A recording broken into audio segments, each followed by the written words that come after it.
شكرا لمستمعينا الكرام ولمستمعي الكرام استمروا معنا في إذاعة معهد الوعي الإسلامي الماليزي راديو إيكيم. Inspirasi, Inforia, Islami, semuanya di IKIM.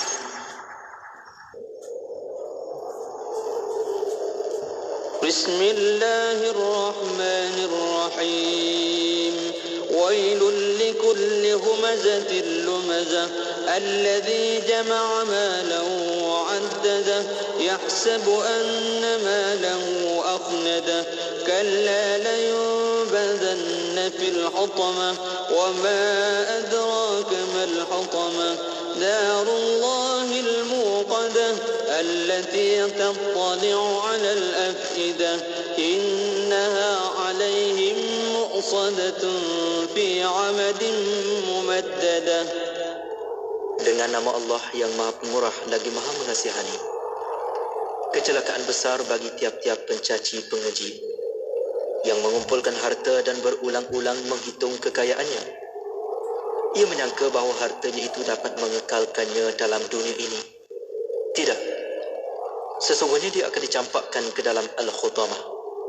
Dan apa jalannya engkau dapat mengetahui apa dia Al-Khutamah itu? Al-Khutamah ialah api Allah yang dinyalakan dengan perintahnya, yang naik menjulang ke hati. Sesungguhnya api neraka itu ditutup rapat atas mereka. Mereka terikat di situ pada batang-batang palang yang melintang panjang. Surah Al-Humazah ayat 1 hingga akhir.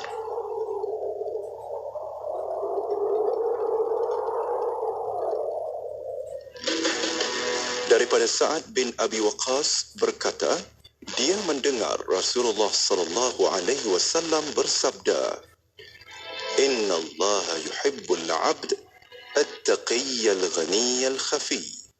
Maksudnya, sesungguhnya Allah mencintai hamba yang bertakwa, kaya dan menyembunyikan amalan sedekah dan ibadahnya hanya kerananya. Hadis riwayat Muslim. أمسينا وأمسى الملك لله والحمد لله لا إله إلا الله وحده لا شريك له له الملك وله الحمد وهو على كل شيء قدير رب أسألك خير ما في هذه الليلة وخير ما بعدها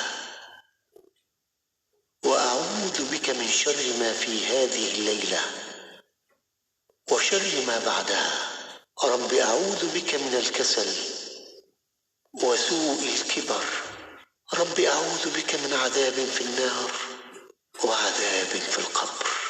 Kami dan seluruh kerajaan memasuki waktu petang kerana Allah.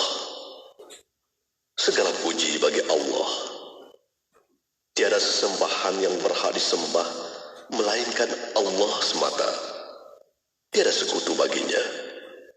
Semua kerajaan hanya miliknya dan segala pujian hanya untuknya. Dia Maha berkuasa atas segala sesuatu. Wahai Tuhanku, aku memohon kebaikan yang ada di hari ini dan setelahnya. Sebaliknya aku memohon perlindungan dari keburukan yang ada di hari ini dan setelahnya. Wahai Tuhanku, aku berlindung kepadamu dari kemalasan dan buruknya umur tua. Wahai Tuhanku, aku berlindung kepadamu dari azab neraka dan azab kubur. La ilaha illallah الملك الحق المبين محمد رسول الله صادق الوعد الآمين لا إله إلا الله الملك الحق المبين محمد رسول الله صادق الوعد الآمين لا إله إلا الله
dengan sebenar-benarnya, melainkan Allah, Raja yang benar, yang jelas.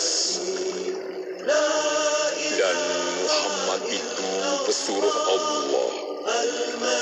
Sesungguhnya Allah Maha Besar janjinya, lagi Maha Amanah.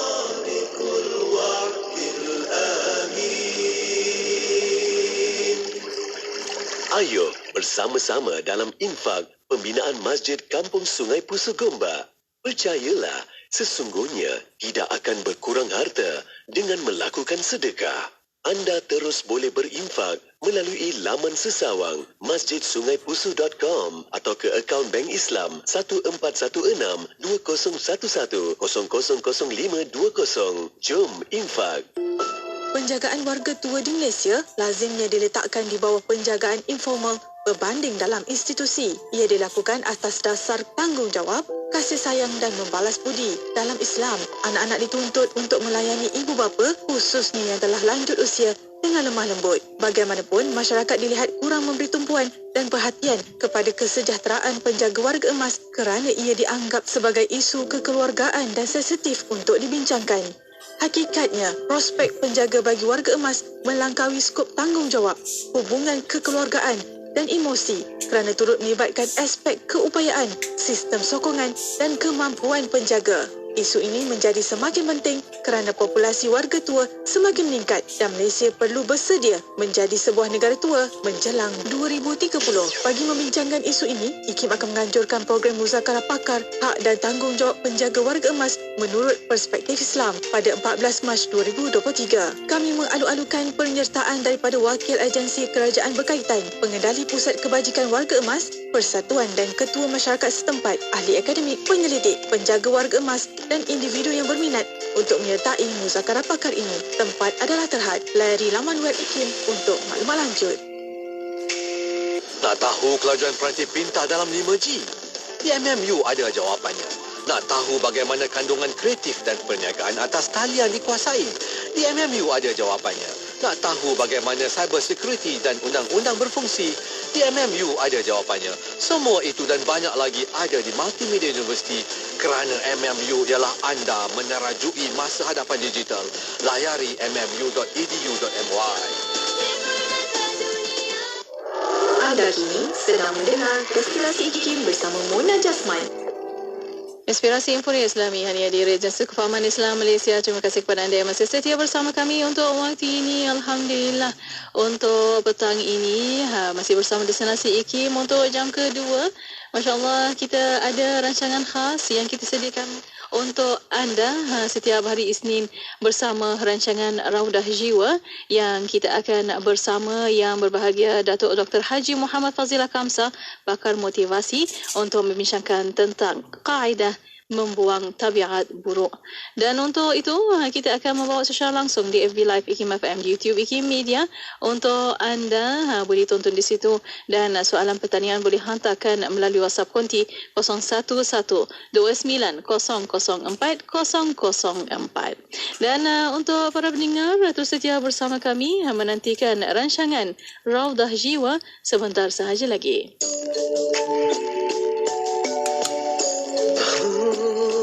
Kamu ni kejap solat, kejap tak. Jangan buat main-main, Siti. Sibuk, Mak. Masa terhad sikit. Manakah nak rehat untuk makan lagi? Nak cuci makeup sebelum solat lagi? Dah tahu masa tu terhad. Carilah sesuatu yang memudahkan. Kamu tengok Sisa tu. Sempat aja dia nak bersih dan tanggalkan makeup sebelum wuduk. Dia pakai Hot Set Kosmetik Nuraisa, Mak. Nuraisa Kosmetik mesra wuduk tu. Habis tu, kenapa kamu tak pakai Hot Set Kosmetik Nuraisa juga? Nuraisa kan kosmetik mesra wuduk. Gempa bumi yang berlaku di Turki dan Syria mengakibatkan kehilangan beribu-ribu nyawa dan berbelas ribu orang dilaporkan cedera. Kemusnahan harta benda, bangunan dan kediaman yang ranah. IKIM dan Muslim Care Malaysia menyeru orang ramai untuk menghulurkan sumbangan bagi mengurangi beban mangsa. Sumbangan boleh disalurkan kepada Muslim Care Malaysia Society melalui akaun Bank Islam Malaysia 1403-2010-093-666 dengan rujukan gempa bumi. InsyaAllah, Setiap ringgit yang disedekahkan pasti memberi makna yang besar buat mereka. Semoga Allah Subhanahu Wa Taala meluaskan rezeki dan mengurniakan ladang pahala buat anda yang sudi menyumbang. Balik Pulau, Pulau Pinang, 102.7 FM. Radio IKIM membawa kepada anda lagu-lagu nasyid terbaik.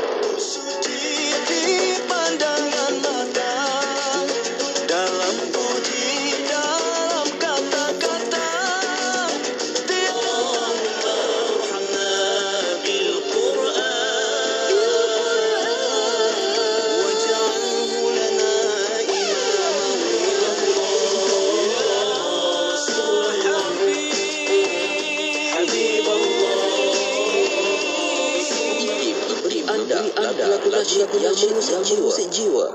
IKIM, inspirasi Inforia Islami. Bismillahirrahmanirrahim. Alhamdulillahirrabbilalamin. Wassalatu wassalam ala ashrafil anbiya wal mursalin Sayyidina Muhammad wa ala alihi wa sahbihi ajma'in. Assalamualaikum warahmatullahi ta'ala wabarakatuh. Pada para pendengar yang masih setia bersama kami di Radio Satu Kefahaman Islam Malaysia Radio IKIM. Alhamdulillah untuk waktu ini masih bersama Destinasi IKIM bersama saya Mona Jasman, insyaAllah menemani anda sehingga jam 7 malam nanti. Dan untuk para pendengar, untuk petang ini, untuk jam kedua bersama Destinasi, Alhamdulillah kita membawa untuk anda rancangan Raudah Jiwa yang kita bersiaran langsung pada waktu ini di FB Live IKIM FM, di YouTube IKIM Media, untuk anda boleh tonton di situ. Dan untuk para pendengar, insyaAllah kita sebentar saja lagi kita akan buka ruang dan peluang untuk anda bertanyakan soalan di WhatsApp konti 01129004 dan juga boleh tinggalkan soalan anda di FB Live IKIM FM, di YouTube IKIM Media. Dan untuk waktu ini, Alhamdulillah, untuk rancangan Raudah Jiwa, kita ada tetamu untuk musim ini bersama yang berbahagia, Datuk Dr. Haji Muhammad Fazilah Kamsa, pakar motivasi bersama kita. Assalamualaikum, Datuk. Waalaikumsalam warahmatullahi wabarakatuh. Jajannya? Alhamdulillah, Datuk sihat ya? Alhamdulillah, anak sihat. Alhamdulillah Rabbil Alamin. Sentiasa ceria, memberi semangat kepada kita untuk petang ini, Datuk. Alhamdulillah, Masya Allah. Terima kasih masih meluangkan masa untuk Raudah Jiwa pada petang ini, Datuk. Alhamdulillah. Okay. Dan untuk petang ini bersama Datuk, insya-Allah kita akan membincangkan tentang kaedah membuang tabiat buruk. Dan untuk waktu ini, Datuk, ialah seperti yang saya sendiri, mungkin ramai yang mengalami, kita kadang-kadang tak sengaja kita adalah juga tabiat buruk. Kita tahu atau tak tahu, sedar atau tak sedar, tu je, Datuk. Mungkin untuk mukadimah pada waktu ini, kita nak tahu apa antara tabiat buruk yang sering kita lakukan dan secara sedar atau sedar tu bagaimana, Datuk? Silakan. Baik, terima kasih Tuhan Allah, Allah Akbar ya. So bismillahirrahmanirrahim. So terima kasih Datin Mona Jasman dan semua hadirin ya yang mendengar, yang menonton. Terima kasih banyak-banyak anda semua sekarang dalam Raudah Jiwa dan dalam mudah-mudahan Jannatul Raudah ya. So kita bernama dalam majlis ilmu. So, bias pada dasarnya, ya, tu sebabnya Abang selalu cari apa maksud tabiat buruk tu, apa dia. Sebab kadang buruk pada kita, pada orang lain okey je. Pada orang lain tak ada pun nampak buruk, tapi pada kita is buruk. Potong queue, ya, potong queue kereta tu pada orang yang tertentu, normal lah. Dia orang tu tak pandai, Mona Jasman dia tak pandai buat kereta, ikut dia tak pandai. Cerita potong aja terus dapat sepena ke kanan.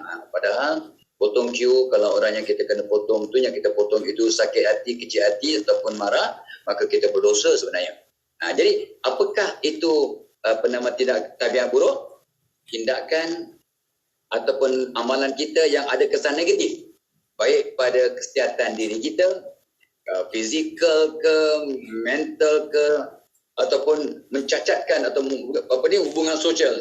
Kita potong queue, orang marah, ya, kita cakap kasar, orang kecil hati, itu tabiat buruk. Jadi ada kesan negatif kepada hubungan sosial, pada ekonomi. Sebab awak sikap buruk, seorang pekerja sikap buruk, maka satu company, satu syarikat, satu majikan yang kena kesan ekonomi dan pelanggan lagi dan sebagainya. Itu dia. Jadi tindakan yang ada kesan negatif kepada kesihatan, kepada fizikal, mental, sosial, ekonomi, dan yang paling teruk ialah ada kesan pada spiritual. Macam iklan tadi itulah, ya, kenapa engkau susah sangat nak sembahyang, iklan tadi kata. Jadi kalau tak jaga sembahyang, maka itu satu tabiat yang sangat buruk pada Allah, ya. Mungkin pada sebagian orang, biasalah, orang muda memang tinggal sembahyang, dia dah tua nanti, insaf lah dia. Jadi pada Tok Abah, contoh yang paling ketara tabiat buruk yang kita terpaksa terima ialah ingkar Allah. Tak kisahlah apa yang kita ingkar, baik tak solat ke, tak puasa ke, tak bayar zakat ke, menipu ke, kurang sopan biadab. Orang berilmu, ya, orang beradab, tanda berilmu, orang yang berilmu ramai yang biadab.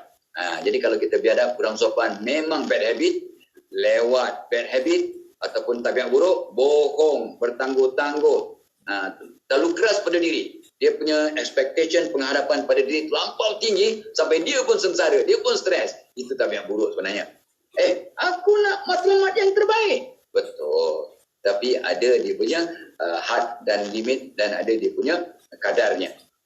Ya, kalau kita suka campur dengan orang-orang yang negatif, sebab kamu akan ikut siapa kawan-kawan kamu, maksud hadis Nabi. Jadi kalau kita campur dengan orang-orang yang negatif, itu tabiat buruk, kecuali kalau kita campur dengan mereka untuk berdakwah, untuk memujuk mereka, untuk memanggil mereka ke arah yang ma'ruf, that is a different story.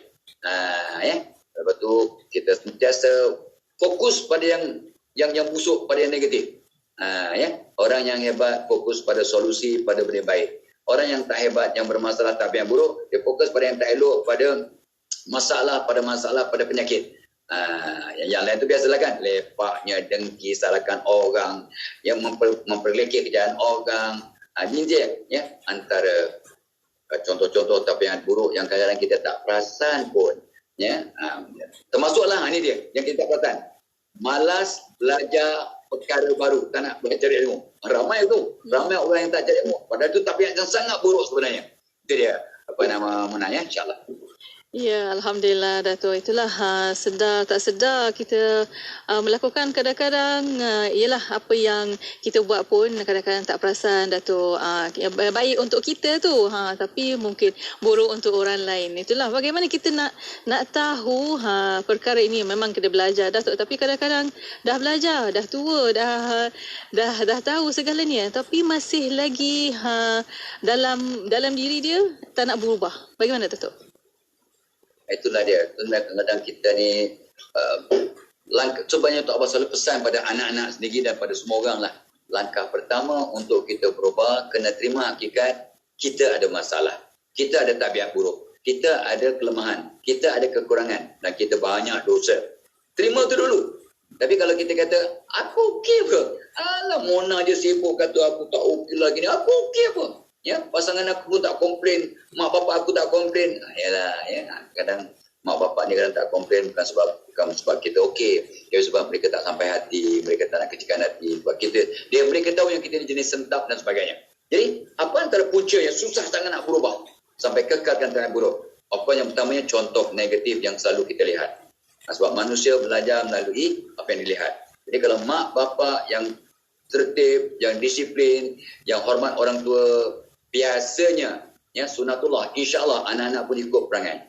Mak bapak yang cakap kasar, yang garang, cakap, ya, 3 kali cakap, 4 kali bohong, ya, maka anak-anaknya pun mudah nak berbohong. Pertama, kenapa susah sangat nak ubah perangai dan kekal tabiat buruk? Contoh negatif, kurang didikan, kurang pesan. Sebenarnya kata satu kajian, ini pun tak patut kajian mula-mula. Kata seorang pakar namanya Bobby di Potter, dia kata apa? Untuk kita merangsang orang bentikan tabiat buruk, ya, dan tukar kepada yang lebih positif, kita kena pesan paling kurang. Kalau orang tu, anak tu, ataupun orang yang nak menerima teguran tu orang yang sangat bijak, orang pandai, IQ tinggi, dia kena dipesan minimum 150 kali. Ya, itu kalau genius itu 150 kali. Bukan main-main. Itu kajian. Kalau yang orang biasa macam kita ni 200 kali. Mula-mula kita dengar sampai 200 kali kena pesan. Tapi tengok, Nabi bagikan satu tamsil, satu ibrah. Ya, anak umur 7 tahun suruh dia solat. Ya, anak umur 10 tahun boleh rotan. 7 tahun hingga 10 tahun. 3 tahun untuk sebelum dia rotan. Artinya apa? Kita kena 3 tahun pesan. Agak-agak lebih tak dari 200 kali. Of course. Itu bukti ya bahawa jangan kata tak mana tak apalah tu abang ni. Takkanlah anak aku punya bebal sampai 200 kali pesan baru. Yes. Semua orang tu ada suami artinya daripada dia tak kahwin sampai 20 tahun kemudian pun masih tak tinggalkan tawul dia tak sidar dengan sempurna. Saya kata tolonglah sidar, jangan letak situ je. Masih ada kang lembab. Tapi dia lupa nak sidar sampai 20 tahun punya pesan. Itu dia. Kurang didik, kurang pesan, kurang tegur. Lepas tu, ni dia. Kadang-kadang kurang ada ganjaran untuk perubahan yang positif ataupun tak ada hukuman kalau buat silap. Ya, suami tadi letak je. Tak ada kena marah pun, isteri tak. Masih terus masak pun, masih sayang, masih kena ketawa. Jadi, tidak ada hukuman. Mereka kekal dengan tabiat buruk. Of course lah. Tak dapat tidak. Kenapa kita susah nak buang tabiat buruk? Sebab kurang berdoa. Yang paling saya tak buat takut ialah bila tak tanya pada ramai ustaz, pada ulama. Ustaz, kenapa mak bapak baik anaknya tabiat buruk, Ustaz? Dia ponteng, melawan cikgu, tak buat kerja rumah. Lepas tu terlibat dengan benda-benda yang bukan-bukan, Ustaz. Apa Ustaz jawab? Tengok, mungkin rezeki yang mereka bawa balik ke rumah tak berkat. Bila rezeki tak berkat, akan terbentuk sifat buruk dalam diri keluarga kita. Ya. Lepas tu, yang banyaklah sebenarnya. Tapi Tuan nak pentingkan di sini, cuma satulah. Ini pun Tuan dah counsel ramai kes di mana bila ibu masa mengandung, ibu ada negatif emosi yang negatif ataupun amalan yang negatif, yang marah sangat ke, dendam ke, kecil hati ke, mudah mengajuk ke, maka emosi ibu waktu mengandung akan dengan entah kenapa bagaimana ya Allah punya kuasa transfer, dipindahkan kepada anak. Jadi kalau mak melakukan tindakan negatif maka anaknya akan membentuk tabiat itu yang negatif. Baik mudah marah, mudah sentap, ya, ataupun maaf ya, tinggal solat ke dan sebagainya. Maka inilah antara soalan Datin tadi, punca yang kadang-kadang kita susah nak berubah untuk menyacmar tabiat buruk tadi. Ya, Alhamdulillah. Terima kasih Dato' atas perkongsian untuk waktu ini, dan Dato' dan para pendengar, kita akan berehat seketika. Kita akan kembali selepas ini. Untuk para pendengar, boleh hantarkan soalan di WhatsApp konti 0129004004 dan juga boleh tinggalkan soalan anda di FB Live IKIM FM, di YouTube IKIM Media. Berehat seketika, kembali selepas ini. Tu setia bersama kami hanya di Destinasi IKIM. استمروا معنا في إذاعتكم إذاعة معهد الوعي الإسلامي الماليزي Lembah Kelang 91.5 FM. Dalam bab kerja, memang kita nak kerja kita dulu yang cepat siap dan selesai. Namun, tiba-tiba kawan pula yang datang minta tolong. Dah kita rasa kerja kita terganggu. Jangan begitu. Amalkan konsep bahu ke bahu. Tolong-menolonglah dalam bekerja kerana kita tidak tahu bila hari terdesak kita, dan ketika itu kita perlukan pertolongan orang lain. Hari ini kita tolong orang, insya-Allah esok orang tolong kita pula. Pesanan khidmat awam ini daripada saya, Siti Rohani Surani, untuk Radio IKIM, Inspirasi Inforia Islami.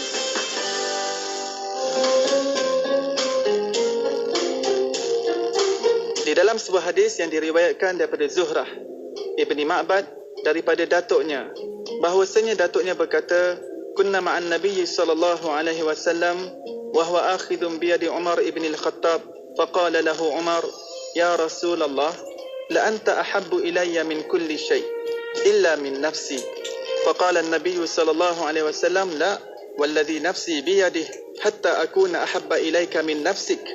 Faqala lahu Umar, فإنه الآن والله لأنت أحب إلي من نفسي. فقال النبي صلى الله عليه وسلم الآن يا عمر. Maksudnya, kami bersama-sama dengan Rasulullah sallallahu alaihi wasallam di mana baginda pada ketika sedang mengambil tangan Sayyidina Umar bin Khattab radhiyallahu taala anhu, lalu Sayyidina Umar berkata, wahai Rasulullah, demi Allah, engkau sangat aku cintai di sisiku lebih daripada segala-galanya melainkan diriku.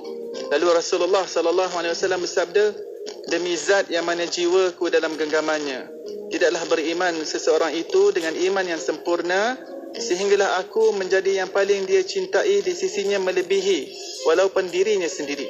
Lalu Sayyidina Umar Al-Khattab radhiyallahu ta'ala anhu berkata, demi Allah, engkau kini adalah orang yang paling aku cintai melebihi diriku sendiri. Maka Rasulullah sallallahu alaihi wasallam bersabda, sekarang baulah sempurna imanmu wahai Umar. Radio IKIM membawa kepada anda lagu-lagu nasyid terbaik.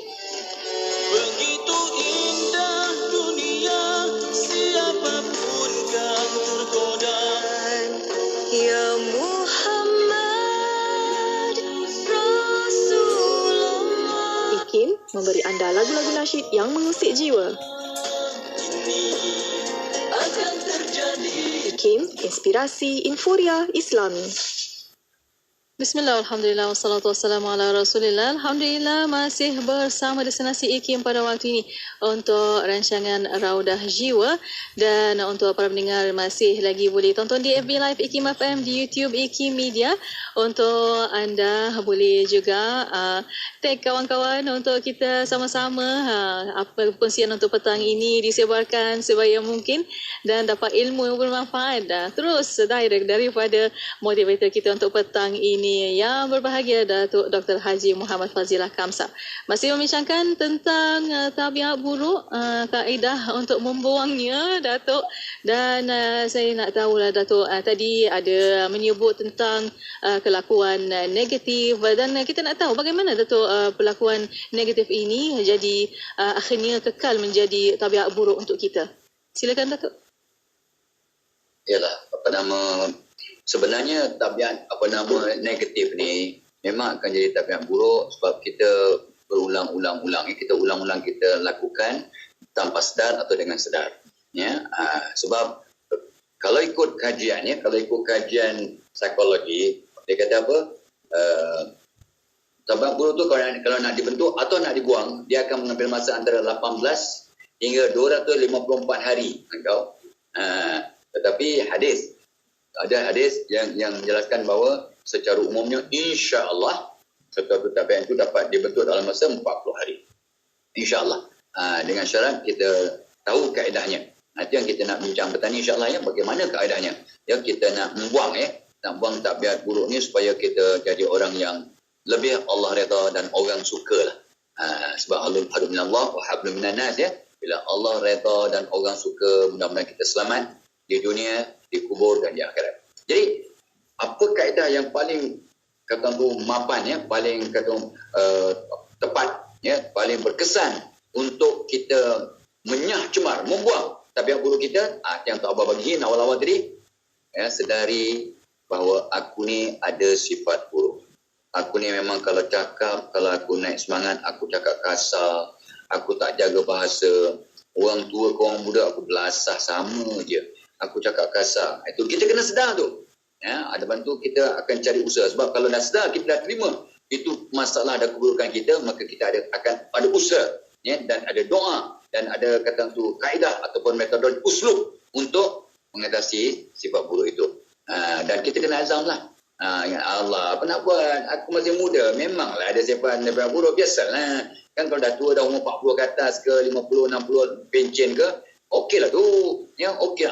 Ini pun satu tabiat yang ataupun pegangan paradigma yang sangat songsang.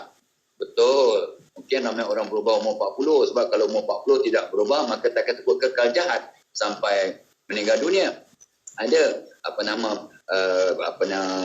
nukilan atau hadis, dan juga kata-kata yang selalu kita diingatkan. Tetapi kita kena ingat berapa orang yang pasti akan sampai umur 40.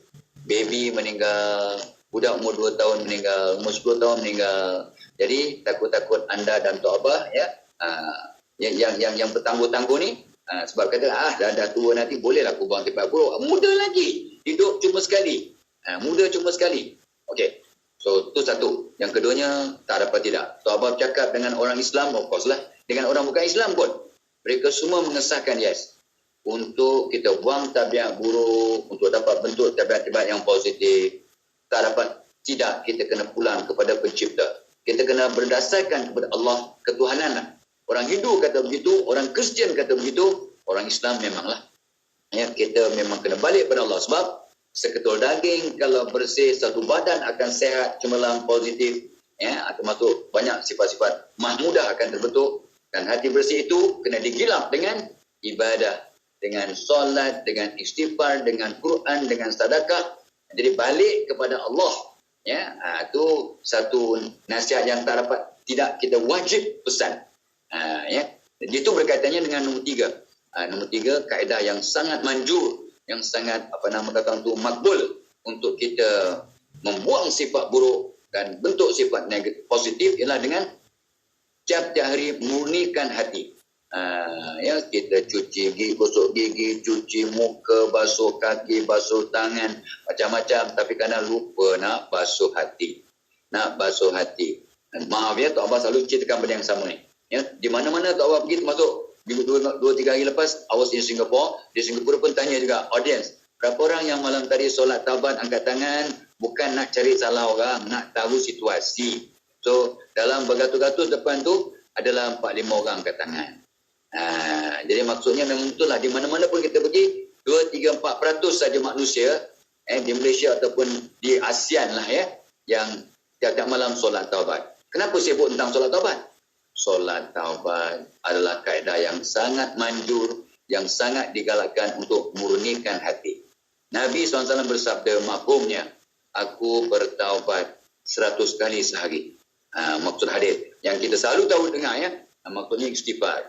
Dan untuk taubat yang sempurna, taubatan nasuha, kita kena solat taubat, istighfar banyak-banyak, menyesal dengan kesilapan ataupun keburukan yang kita lakukan atau dosa, dan kita azam. Itu dia, azam untuk buang, untuk nyahkan.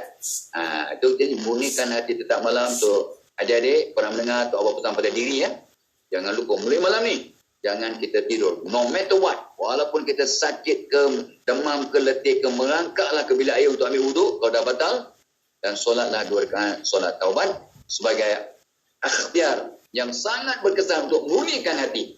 Bila hati bersih, badan sehat, rezeki murah, tabiat buruk akan tertendang keluar. Ya, itu satu perkara yang sangat penting. Dan satu lagi perkara yang ulama pesan ni pun satu kajian yang terbaru lah yang Tok Abah pernah sebut dalam episod-episod yang lalu, iaitu kajian menunjukkan bahawa bila kita mengaji Al-Quranul Karim dengan secara jahar, apatah lagi bertaranum, ya, tak bertaranum tak apa, baca cara biasa pun tak apa, ya, asalkan baca dengan betul ya, baca bertajwid lah, ya. So kita kalau baca Quran dengan bersuara, maka getaran suara kita asbab membaca Quran akan menendang keluar kenangan-kenangan, trauma-trauma ataupun rekod-rekod buruk dalam kepala yang menyebabkan kita bila lakukan rekod buruk, maka kita bertindak dengan tabiat yang buruk. Bertangguh-tangguh, maaf ya, mencarut, memaki hamun, ya, cakap bohong. Ini semua ada terlekat dalam kepala kita ni, skrip untuk bertindak negatif. Tapi dengan asbab membaca Al-Quranul Karim secara jahar, secara bersuara, maka getaran suara itu akan menendang keluar tabiat buruk dan kenangan-kenangan yang negatif yang boleh membawa kepada tabiat negatif. Dan yang lainnya, jelas cara yang simple. Ingat tu ya, kita kena, untuk kita buang tabiat buruk, kita kena ada pertautan emosi yang kuat. Ya, contoh, kenapa aku mesti hentikan isap rokok? Tabiat buruk isap rokok, tabiat buruk, semua orang tahu. Ini bukannya bias ya. So, kenapa nak isap rokok? Supaya asap rokok tidak dihidup oleh adik keluargaku. Sebab asap rokok, orang yang secondary smoker ni, orang yang tidak isap rokok, bila kena mereka kena mudah kena asma, mudah kena kanser, mudah kena penyakit. Ada 40 jenis penyakit boleh dihinggapi, ya, boleh terkena pada ahli keluarga yang menghidu asap rokok. Aku nak berhenti asap rokok sebab aku sayang keluarga aku. Aku nak kuatkan iman aku sebab ini tabiat buruk yang hukumnya haram kalau ikut fatwa di Malaysia. Contohlah ya, so kita kena ada pertalian emosi yang sangat kuat untuk kita buang tabiat buruk itu. Kenapa aku nak buang? Kenapa aku nak jaga gini ya? Kenapa aku mesti diet contohnya supaya aku dapat ya dokong cucu aku dengan sihat. Itu niat taubat. Ya, taubat ya. Niat taubat ialah untuk buangkan tabiat yang suka lepak, bukanlah lepak, yang tak banyak bergerak sangat. Oh dah tua umur 71 ya, tapi bila cucu minta dokong, tok abang tak mampu nak dokong. Saya tok abang pun exercise, jaga makan ya, buat latihan-latihan yang sepatutnya. Sekarang dokong cucu boleh, dokong tok mak je belum mampu lagi. InsyaAllah. Dan satu lagi yang tok abang sebut tadi, kita kena sabar ya. Dalam kita nak buang tiba-tiba kena sabar, sebab I repeat ya, tok abang ulang. Kita ikut kajian nak buang sifat buruk mengambil masa 18 hingga 254 hari. Kenapa sampai 200 hari, 300 hari? Oh, sebab tabiat buruk yang sudah kata tu bertapak bertahun-tahun. Ya, orang yang kata tu tapi kalau maaf ya, ada orang yang sejak muda sampai umur 45 tahun tak solat langsung. Tapi bila dapat hidayah, dia terus belajar untuk solat. Walaupun dia belum tahu bacaan solat, tapi dia terus melakukan solat secara fizikal tanpa ada bacaan. Dia istighfar, sebab dia tak tahu nak baca apa-apa. Fatihah pun dia tak tahu nak baca. Maka Allah berikan dia hidayah. Ya, ada benda yang kita kena buat serta-merta, jangan tunggu sampai 18 hari ke, 40 hari ke, 250 hari ke untuk berubah. Ya, dan satu lagi lah. Ya, kalau kita nak mengubah tabiat buruk, tolong jauhi sumber. Ya, jangan campur orang. You nak berhenti isap rokok, jangan lagi campur atau rapat sangat selalu bercampur dengan orang yang masih isap rokok. Maka akan datang gian, maka akan datanglah waktu hulu dan sebagainya. Ada dia punya kadang teringin lah, ketagih sikit untuk cuba balik, cuba sebatang hancur ya, rosak. Jadi kita kena jauhi orang-orang yang boleh ingatkan kita akan petir buruk tu. Dan of course Nabi pesan untuk buang tabiat buruk, buat tabiat yang baik. Buat amalan-amalan positif untuk membuang amalan negatif. Bila kita buat yang positif, banyak baca Quran walaupun kita masih banyak silap, banyak dosa. Buat sembahyang jangan tinggal, sembahyang solat qabliyah ba'diyah kita lakukan walaupun kita masih banyak dosa dan sebagainya. Maka amalan-amalan baik ini insya-Allah akan menendang keluar tabiat buruk dan sebagainya. Dan of course lah, sebagai insentif, setiap pembaikan diri, walaupun orang lain tak puji, orang lain tak bagi hadiah, orang lain tak appreciate, kita bagi hadiah. Kita bagi hadiah diri kita, kita banyak bersyukur, ya, kita bagi galakan pada diri kita. Untuk setiap pembaikan diri yang kita lakukan, kita bagi ganjaran untuk dapat kekuatan. Dan sentiasa minta didoakan oleh orang tersayang, mak bapa, BFF dan sebagainya. Ya, mudah-mudahan inilah ya antara perkara yang kita lakukan untuk membuang tabiat buruk dan membentuk tabiat yang lebih positif insya-Allah. Ya, insya-Allah. Alhamdulillah. Terima kasih Datuk atas perkongsian ini. Sama-sama bila Datuk kata ganjaran untuk diri sendiri ni, kadang-kadang orang tak perasan. Sekecil manapun kita berubah, kita mesti ada ganjarannya untuk kita bagi motivation untuk kita diri sendiri kan. Bila kita buat, barulah kita boleh konsisten insya-Allah. Baik. InsyaAllah. Dan untuk waktu ini Datuk dan para pendengar, kita berehat sekali lagi. Kita akan kembali selepas ini. Untuk anda boleh hantarkan soalan anda melalui WhatsApp konti 01129004 dan juga boleh tinggalkan soalan anda di FB Live IKIM FM, di YouTube IKIM Media. Berehat seketika, kembali selepas ini. Terus setia bersama kami hanya di Destinasi IKIM. Kuantan 89.6. Hamka. Profesor Dr. Haji Abdul Malik Karim Amrullah atau lebih dikenali sebagai Hamka lahir di Sungai Batang, Tanjung Raya, Sumatera Barat pada 17 Februari 1908. Beliau merupakan ulama, sastrawan dan aktivis politik termasyhur Indonesia.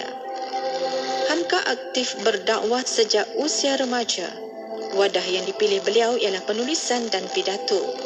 Pada tahun 1927, Hamka berangkat ke Makkah untuk menunaikan ibadah haji dan mendalami ilmu agama serta mempelajari bahasa Arab. Ciri-ciri kepemimpinan terserlah pada diri beliau, khususnya melalui penglibatan dan pemilihan beliau sebagai anggota pimpinan Pusat Muhammadiyah. Bahkan beliau dilantik sebagai penasihat pergerakan tersebut sehingga akhir hayatnya. Selain itu, Hamka juga merupakan Ketua Umum Majlis Ulama Indonesia. Walau bagaimanapun, beliau meletakkan jawatannya disebabkan mempertahankan fatwanya yang didesak pemerintah untuk ditarik balik. Dalam bidang politik, Hamka terlibat sebagai anggota Syarikat Islam dan Partai Masyumi. Beliau bersama-sama sahabatnya seperti Muhammad Nasir sentiasa konsisten memperjuangkan syariat Islam sebagai dasar negara Indonesia. Hamka juga aktif dalam bidang penulisan dan penerbitan. Sejak usia remaja lagi, beliau telah mula menulis dalam majalah seperti Khatibul Ummah dan Tabligh Muhammadiyah. Sebagai penulis, Hamka meninggalkan khazanah ilmu yang tidak terhitung nilainya. Antaranya termasuklah Tafsir Al-Azhar yang dihasilkannya semasa menjalani tempoh pemenjaraan selain di bawah lindungan Kaabah. Tenggelamnya kapal Van der Wijk, Keadilan Ilahi, Angkatan Baru, Terusir di dalam Lembah Kehidupan, Tasawuf Moden, Falsafah Hidup dan banyak lagi. Ilmuwan dan pejuang sanjungan tanah airnya Indonesia dan rantau Asia Tenggara ini meninggal dunia pada 24 Julai 1981 pada usia 73 tahun. Anda rasa letih, lesu? Tahukah anda, hidup yang sihat dan aktif dapat mengurangkan tekanan serta membantu menangani sebarang masalah dengan lebih baik. Ramai mengelak melakukan senaman disebabkan kekangan waktu serta kesibukan di pejabat, sekaligus memberi alasan paling mudah untuk tidak bersenam. Jangan beri alasan, anda sebenarnya boleh lakukannya. Sebagai permulaan, buat aktiviti ringan seperti berjalan di kawasan perumahan selama 10 hingga 15 minit setiap pagi dan apabila stamina bertambah, lanjutkan tempoh senaman kepada 20 hingga 30 minit sehari.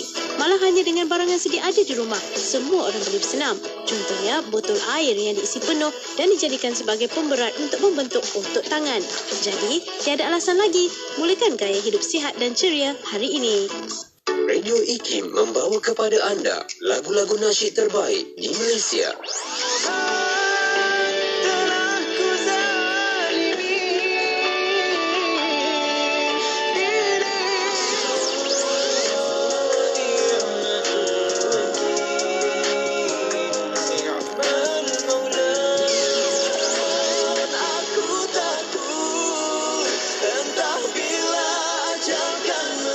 Memberi anda lagu nasyid yang mengusik jiwa.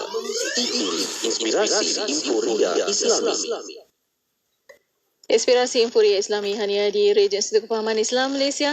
Terima kasih kepada anda yang masih setia bersama kami. Untuk waktu ini masih bersama Destinasi IKIM untuk rancangan Raudah Jiwa bersama yang bahagia Datuk Dr. Haji Muhammad Fazilah Kamsah, pakar motivasi untuk petang ini. Dan untuk para pendengar, Alhamdulillah kita buka ruang dan peluang untuk anda. Hantarkan soalan WhatsApp konti 011-2904-004 dan juga boleh tinggalkan di FB Live IKIM FM di YouTube IKIM Media. Alhamdulillah Datuk ada beberapa soalan di WhatsApp konti dan FB Live untuk waktu ini. Ada banyak soalan. Saya ambil soalan yang ringkas terlebih dahulu sebab ada soalan yang panjang sedikit. Ada soalan dari Negeri Sembilan ni, Datuk bertanya, bolehkah tabiat buruk menjadi baik? Bagaimana Datuk? Allahumma salli ala Muhammad. Bolehkah tabiat buruk boleh menjadi baik? Of course, jawapannya mesti boleh. Ya, sebab kita tak ada pilihan. Kita tidak pilihan selagi kita orang yang beriman, apatah lagi orang beriman, ya, sebab Allah itu baik. Allah itu pengasih. Allah itu penyayang. Allah itu Al-Ghafur, ya, yang maha pengampun, maha pengasih, penyayang.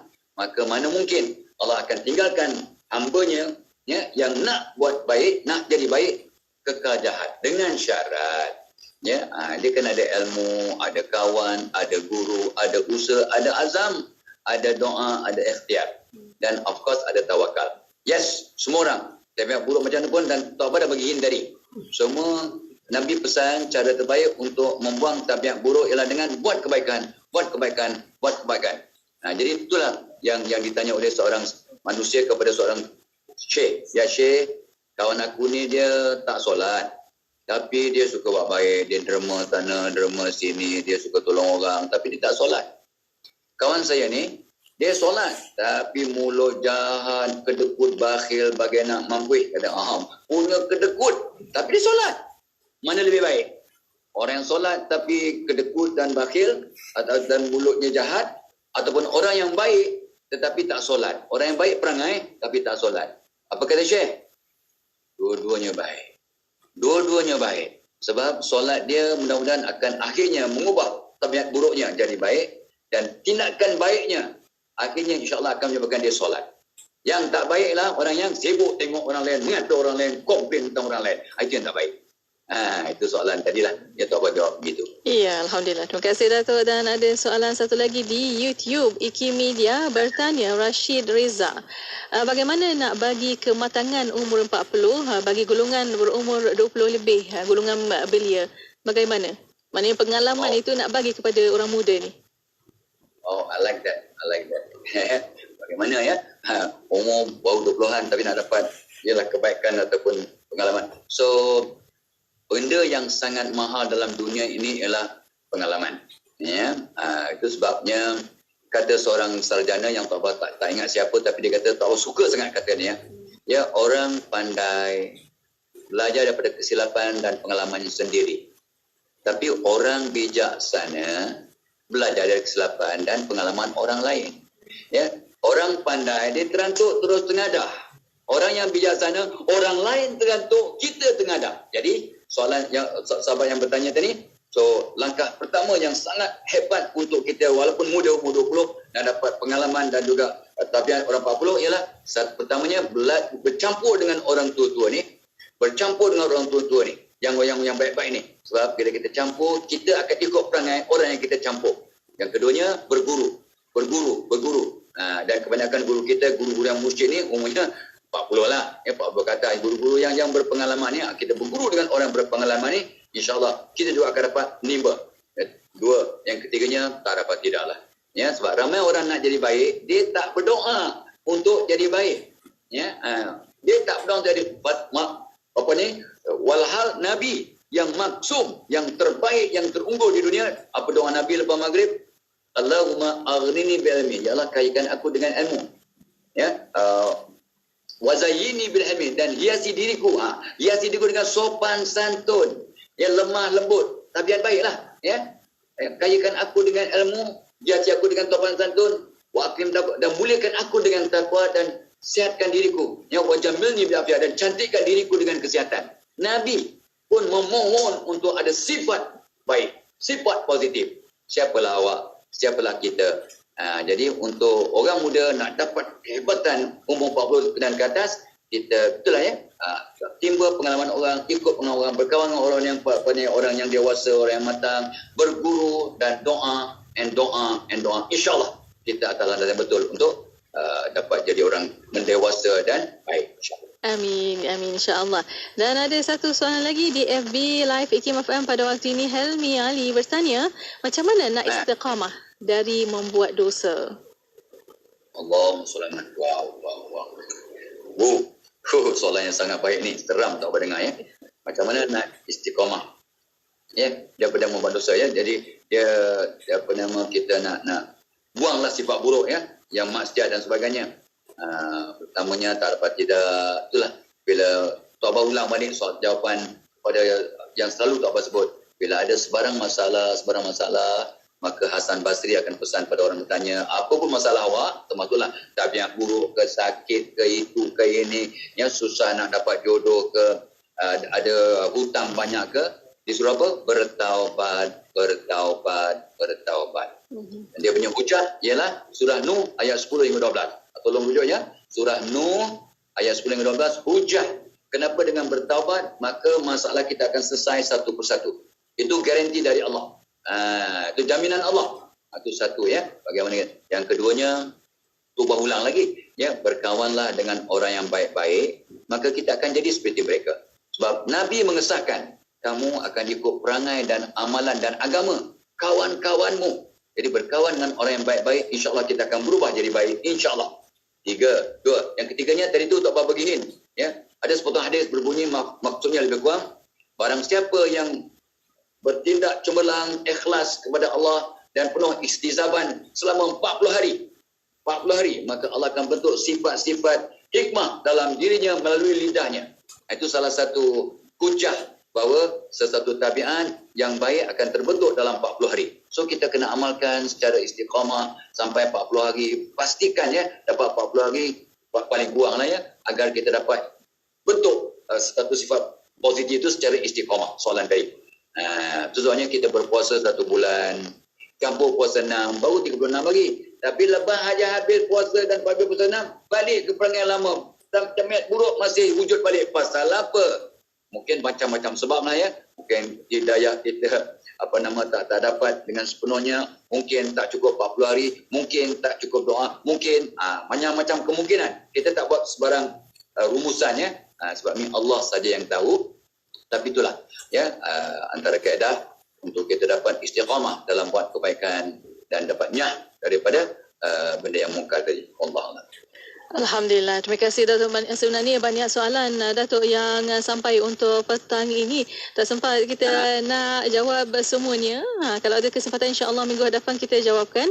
Dan untuk waktu ini Datuk tinggal sedikit masa lagi untuk pesanan daripada Datuk dan juga kesimpulan dan kata-kata akhir. Silakan. Itulah selalu sebagai kesimpulannya kita kena ingat kita ni tidak sempurna. Tohabah yang dah tua bangka ni pun tidak sempurna.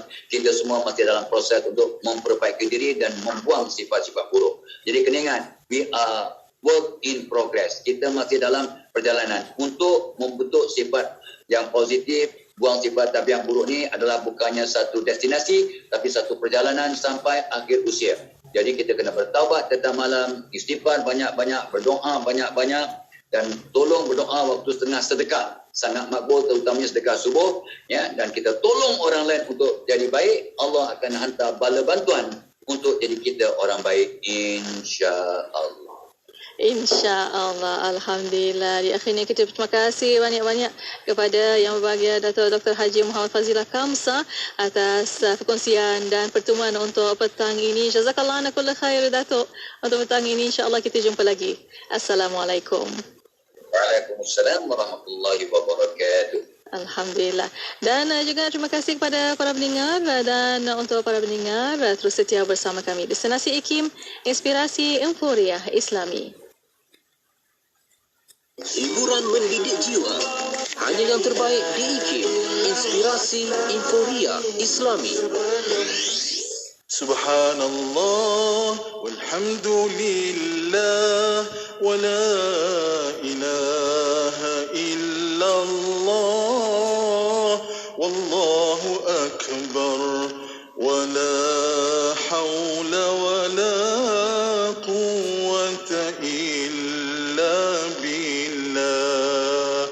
Subhanallah walhamdulillah wa la ilaha illallah wallahu akbar wa la hawla wa la quwwata illa billah.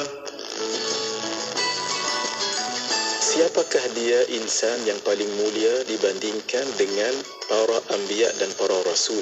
Nabi-nabi dan para rasul juga bekerja. Nabi Adam alaihissalam bertani. Nabi Ibrahim menjual pakaian. Nabi Nuh dan Nabi Zakaria adalah tukang kayu. Nabi Idris alaihissalam adalah seorang penjahit baju. Nabi Musa alaihissalam adalah pengembala. Dan riwayat menyebutkan tidak ada Nabi dan Rasul melainkan mereka itu mengembala kambing sebagai suatu perusahaan. Kerana itulah Nabi Daud alaihissalam sendiri difirmankan oleh Allah Subhanahu wa taala, wa 'allamnahu san'ata labusin lakum lituhsinakum min ba'sikum fahal antum syakirun. Dan telah kami ajarkan kepada Nabi Daud untuk membuat baju besi untuk kamu sebagai memelihara kamu dalam peperanganmu, maka hendaklah kamu bersyukur kepada Allah Subhanahu wa taala. Nabi Muhammad sallallahu alaihi wasallam sebagai rasul yang paling unggul dalam memberi contoh kepada yang lain juga adalah seorang pengembala kambing di awalnya dan seorang peniaga yang sangat berjaya. Inspirasi Emporia Islami. Semuanya di IKIM.